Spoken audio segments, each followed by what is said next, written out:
Welcome to NML news. Andhra Pradesh Markapuram పట్టణం ముస్లిం సోదరులందరికీ బక్రీద్ శుభాకాంక్షలు. మార్కాపురం శాసనసభ్యులు కందుల నారాయణరెడ్డి ఈరోజు మార్కాపురం శాసనసభ్యులు కందుల నారాయణరెడ్డి గారు బక్రీద్ పర్వదినాన్ని పురస్కరించుకుని మార్కాపురం పట్టణంలోని పెదనాగలవరం రోడ్లో ఉన్న ఈద్గాను సందర్శించి ప్రత్యేక ప్రార్థనలు నిర్వహించి ముస్లిం సోదరులకు బక్రీద్ శుభాకాంక్షలు తెలియజేశారు. ఈ సందర్భంగా మాట్లాడుతూ బక్రీద్ పండుగ త్యాగానికి ప్రతీక అని, ఈద్గా ఒక పవిత్ర స్థలమని, తాను గుడికి వెళ్ళినట్టే అల్లాహకు తన కష్టాలు చెప్పుకుంటానని, తాను చిన్నప్పటి నుంచి ముస్లిం సోదరులతోనే కలిసిమెలిసి పెరిగానని గుర్తు చేశారు. ప్రతి ఎన్నికల్లో ముస్లిం సోదరులు తనకి సంపూర్ణ మద్దతు తెలియజేస్తుంటారని, సాధ్యమైనంత వరకు వారి సమస్యలకు పరిష్కారం చూపిస్తానని అన్నారు. లాస్ట్ టైం ఆపరేషన్ చేసుకోవడం వల్ల ఆ రోజు రాలేకపోయారు.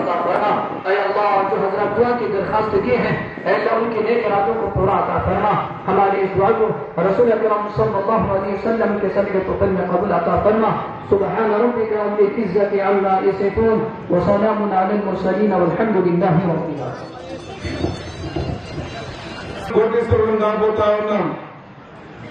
మన ఇళ్లకు విలువలు పెరగబోతా ఉన్నాయి. నీ ఇల్లు ఈరోజు 30 లక్షలు చేస్తే రేపు జిల్లా అయితే 50 లక్షలు పోతుంది. మీ స్థలం 25 లక్షలు అయితే రేపు జిల్లా అయిన తర్వాత 50 లక్షలు పోతుంది. అలా మంచి రేట్లు వస్తాయి. అలాగే వ్యాపారాలు బాగా జరుగుతాయి. ఒకప్పుడు ఒంగోలు ఏ రకంగా ఉండేదో ఈరోజు ఒంగోలు పరిస్థితి ఏంటో పెద్దలకు చాలా మందికి తెలుసు. మళ్ళా అదే పరిస్థితులు మార్కాపురం చేయబోతా ఉన్నాం. దాన్ని మీ అందరి ఆశీస్సులు ఉండబట్టే జరగబోతా ఉంది, జరుగుతుంది. త్వరలో జిల్లా అవుతుంది. జిల్లా అయినప్పుడు మన ఊరి పరిస్థితులు మారిపోతాయి.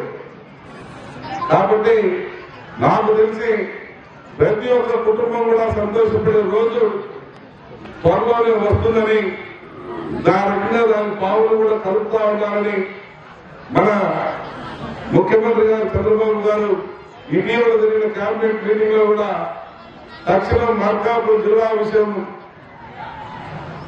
కదిలించండి, ఎక్కడెక్కడ ఏమేమి ఉన్నాయో అన్ని సరిచేయండి, మనం ఇచ్చిన మాట నిలబెట్టుకోవాలని చెప్పి ఆయన మన మార్కాపురం గురించి ప్రత్యేక ప్రస్తావన చేసి ఆ కార్యక్రమాన్ని ముందుకు నడిపిస్తా ఉన్నారు. ఇక ఎంతో కాలం లేదు. ఆ అల్లా సహకరిస్తే, ఆ అల్లా దయ ఉంటే మళ్ళా నెక్స్ట్ బక్రీద్ నాటికి మనకు జిల్లా అయి కూర్చుంటుంది. మనమందరం ఆ రోజు ఈ క్లాత్ టోపుల కంటే ఆ రోజు బంగారు టోపులు, వెండి టోపులు పెట్టుకునే రోజు వస్తుందని మీ అందరికీ నేను మనవి చేస్తా ఉన్నా. 100% మనకు న్యాయం జరుగుతుంది, న్యాయం జరగబోతా ఉంది. ఈద్గా అంటే ఒక తిరుపతి లో ఏ రకంగా పవిత్రమైనటువంటి స్థలంగా భావిస్తామో అదే రకంగా ఈద్గాను కూడా పవిత్ర స్థలంగా భావించేటువంటి పరిస్థితి. ఇటువంటి పరిస్థితుల్ని, ఇటువంటి ఈద్గాల్ని పవిత్రంగా ఉంచాలి, పవిత్రంగా చూడాలన్న ఉద్దేశంతో ఆ రోజు నుంచి ఈ రోజు వరకు కూడా ఈద్గాల పట్ల ప్రత్యేక శ్రద్ధ తీసుకుని నేను చేసుకుంటూ వస్తా ఉన్నా. దైవభక్తి నాకు కొద్దిగా ఎక్కువే. అలా అని చెప్పి నేను ఒక చనగేరు స్వామిని గలను, మన అల్లాన్ని కొలుస్తా, యేసుక్రీస్తుని కూడా కొలుస్తుంటా. నా కష్టం వచ్చినప్పుడు చెప్పుకుంటా ఉంటా. తుమ్మల చెరువు దగ్గరికి ప్రతి నెలకు ఒకసారి పోతుంటా. 11 నిద్రలు చేసిన 11 శుక్రవారం. అలా దైవం పట్ల ప్రత్యేక శ్రద్ధతో ఉంటా. చెన్నకేశ్వర స్వామి భూములన్నీ కబ్జాలు చేశారు. 200 కోట్ల రూపాయల ఆస్తులు ఆయన.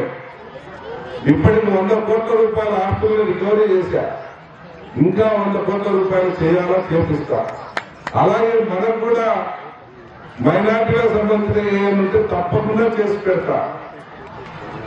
వాళ్ళు ఎంతలా కోర్కొమ్మలైనా సరే మన మతానికి దేవుడికి సంబంధించినటువంటి స్థలాలు పొలాలు ఇటువంటి ఎవరైనా కబ్జాలు చేసింటే చెప్పండి. తప్పకుండా వాటిని బంధ విముక్తం చేసి ఆ దేవుళ్ళకి మనం ప్రసాదంగా ఇచ్చుకుందాం. దయచేసి ఇవన్నీ నేను మీకు ఎందుకు చెప్తున్నానంటే ఈరోజు అవకాశం వచ్చింది. నేను గతంలో వచ్చినప్పుడు ఎమ్మెల్యేగా లేను, ఒకసారి వచ్చినప్పుడు ప్రభుత్వం లేదు. ఈరోజు ప్రభుత్వం ఉంది, ఎమ్మెల్యేగా ఉన్నా సాధ్యమైనంత వరకు చేసేదానికి అవకాశాలు ఉన్నాయి. కాబట్టి మీ వాడిగా, మీ ఇంటి వాడిగా, మీ సొంత మనిషిగా నన్ను స్వీకరించుకుని మీకు ఏ కష్టం వచ్చినా ఏ ఇబ్బంది వచ్చినా నాతో పంచుకోమని మిమ్మల్ని నేను కోరుకుంటున్నా. మన బంధుత్వం, మన యొక్క స్నేహితం ఇలాగే కొనసాగాలి.